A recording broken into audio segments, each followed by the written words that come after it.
Hello everyone, today I'll explain 5 technical questions from the C3A exam. Let's start with the first, which is a single choice question. It asks us, after we enter this command on a device, specifically on a router, what effect will it have? The correct answer is option A, which means it prevents unauthorized users from viewing the plain text passwords in the configuration file.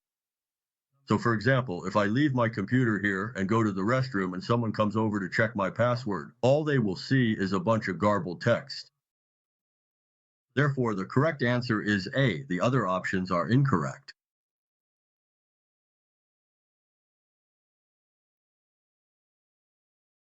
Let's look at the correct answer.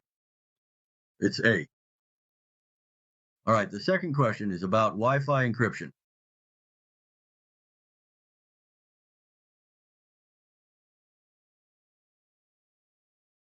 It says that in WPA3, the enhanced security features can help to effectively prevent hackers from viewing your information or data, the traffic on the Wi-Fi network. So, which enhanced feature can prevent hackers from viewing it? This kind of feature.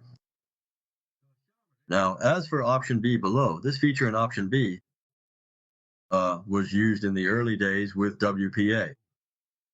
Right? Now with WPA3, this is no longer used, so option B is incorrect. And what about option C? As for this encryption key obfuscation option, it's not a security technical term, it's not a professional security term, nor is it listed in the WPA3 specification. So WPA3 doesn't use it at all. There are no specifications about it. All right, then what about option D? Option D. This AES encryption is used in WPA2.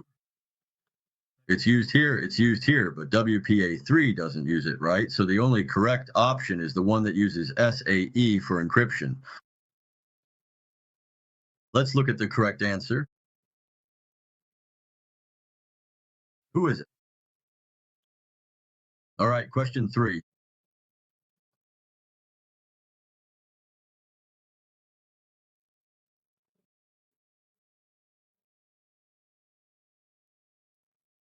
For question 3, it says there's a diagram here, and it asks us to look at the diagram. If the network is running, that is, the network is already operating normally. So which type of device must be connected to this fast 0 to 1 interface? That is connected to this 0 to 21 interface. What kind of device should be connected to this interface? First, let's look at the following.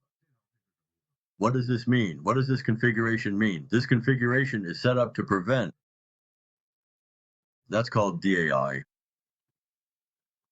It's to prevent ARP spoofing attacks, right? And then I set this interface as a trusted interface. Generally, the ones set as trusted interfaces are a router or a layer 3 switch, right? Or a reliable server. So option A is not included. Option B, access point, is not included. Option D, PC, is not included. So the correct answer is C. The correct answer is C. Router. All right, question 4. Question 4 is about SSH login configuration. Configuration options.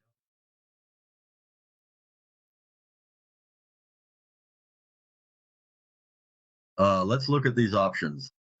It asks which option is correct, meaning which SSH login configuration option is correct. For option A, if we look at it, it doesn't mention at all. It doesn't specify, for example, the number of virtual terminals, right? This hasn't been defined. And what else hasn't been defined? Well, it did specify the number, but it didn't define local login, the local part. So that's where the mistake is. Now, what about option B? Option B doesn't use a hash algorithm for the password, right? It just uses a simple password, and this one is encrypted. The secret is encrypted, right? So since this one isn't encrypted, it's wrong. And then this one, the correct answer is option C. Now, let's talk about why option D is wrong. Option D only satisfies local authentication and password, and the password uses a hash algorithm, right?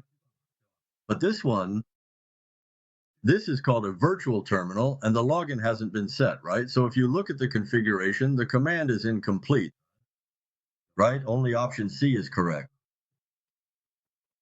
So let's look at the correct answer.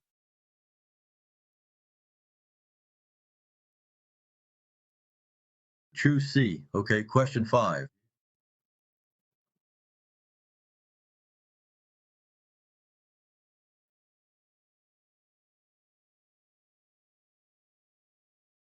Question 5 also has a diagram. It says refer to the diagram and then ask what is the effect of this configuration?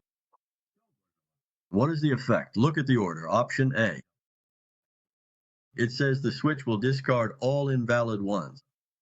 Invalid means those where the MAC and IP address are bound. Inbound traffic. So this description should be correct, right? And this configuration, it's also meant to prevent ARP, to prevent the ARP broadcast we just mentioned. That is ARP spoofing attacks, right? So here, what haven't I configured? I haven't configured this. It's called a trusted interface, right? I haven't configured trust. So what is it? It's an untrusted interface, right? An untrusted interface. So the description for option A above is correct, right? It describes the behavior on an untrusted interface, and option B is incorrect. It's not that it's not about discarding all ARP packets. It says we will discard all ARP packets, right? But actually, some ARP packets we don't need to discard them all, right? It's not that every single one has to be discarded. And option C is also incorrect because here it mentions the DLCP server, but this has nothing to do with the DHCP server. And option D is also incorrect, right? It only affects ARP packets and won't discard all traffic. So the correct answer is A. Let's check the correct answer. It's A. All right, submit.